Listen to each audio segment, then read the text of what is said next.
Party ఫిరాయించిన ఎమ్మెల్యేలకు సంబంధించి speaker తీసుకున్న నిర్ణయాన్ని మీరు ఎట్లా చూస్తారు? వాళ్ళు పార్టీ మారలేదు, వాళ్ళు పార్టీలో ఉందని చెప్పేసి ఇట్లా దానం మాట్లాడుతున్నారు. నాగేందర్ విషయాన్ని ఎట్లా చూడాలి? 100% డిస్క్వాలిఫై అవుతాడు. ముందు చూపుతో రిజైన్ చేస్తే పరిస్థితులు ఏమైనా మారచ్చా? రిజైన్ చేస్తే మళ్ళీ ఎలక్షన్ వస్తాయి.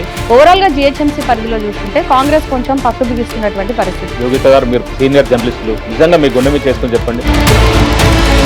రిగ్గింగ్ అయింది ఇవి అని చెప్పి ఎన్ని ఆధారాలు ఇచ్చినప్పటికీ కూడా ఎందుకని ఎలక్షన్ కమిషన్ ఏం చర్యలు తీసుకోలేదు? ఎలక్షన్ కమిషన్ కూడా అమ్ముడు పోయింది, ప్రభుత్వాన్ని లొంగిపోయారు. ఖైరతాబాద్ అభ్యర్థి మీరేనా?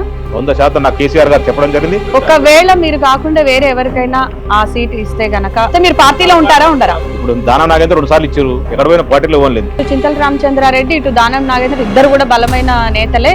మరి బీఆర్ఎస్ దేంట్లో మనం గజ్జల కాంతం మాట్లాడుతున్నటువంటి మాటలు ఎట్లున్నాయంట? గజ్జల కాంతం లాంటి లుచ్చగాళ్ళు వాళ్ళ ముఖ్యమంత్రి ఎంగిలి మత్తు కొరకు కేసీఆర్ గారు గడీలలో ఉండి పాలన చేస్తే మా ముఖ్యమంత్రి చాలా కష్టపడుతున్నారు. జూబ్లీస్ ప్యాలెస్ లో ఉండి పాలిస్తుండు. సెక్రటరీకి ఎప్పుడు ఈ 2 సంవత్సరాలు ఎన్నిసార్లు పోయింది ఏళ్ళ మీద లెక్క పెట్టచ్చు. ప్రజల్లో కాంగ్రెస్ పార్టీ మీద ఇప్పుడు వ్యతిరేకత ఉందా? 99% వ్యతిరేకత ఉంటుంది. మరి ఆయన 2034 వరకు నేనే ముఖ్యమంత్రిని అని చెప్పి చాలా కాన్ఫిడెంట్ గా చెప్తున్నాడు. ఈ ప్రాజెక్ట్ కట్టిండు, లేదా హైదరాబాద్ లకి ఫ్లైఓవర్ కట్టిండు.